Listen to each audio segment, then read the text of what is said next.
Hello guys, how to fix if your computer slow after SSD upgrade in Windows 11 and Windows 10.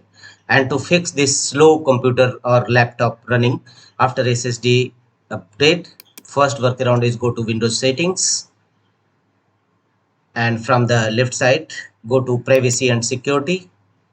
Thereafter choose Windows security from the right side of setting page. Here click on virus and threat protection. Windows security in new page will open.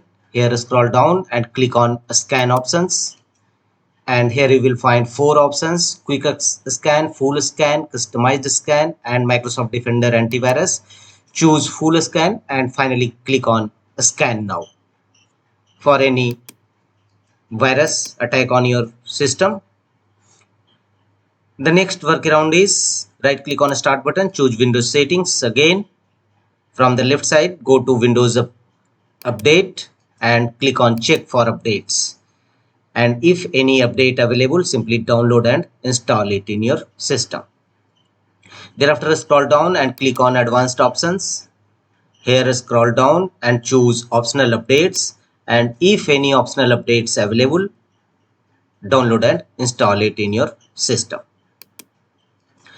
The next workaround is right click on start button and choose device manager. Open device manager in your system, and from the left side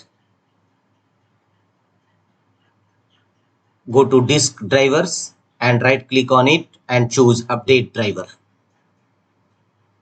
Click on search automatically for drivers and let the window update the disk driver.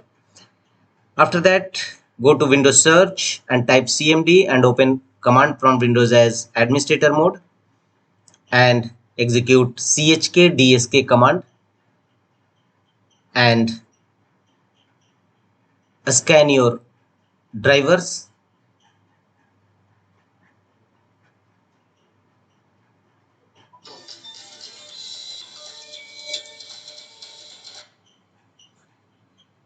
And wait for some times, it will take some times.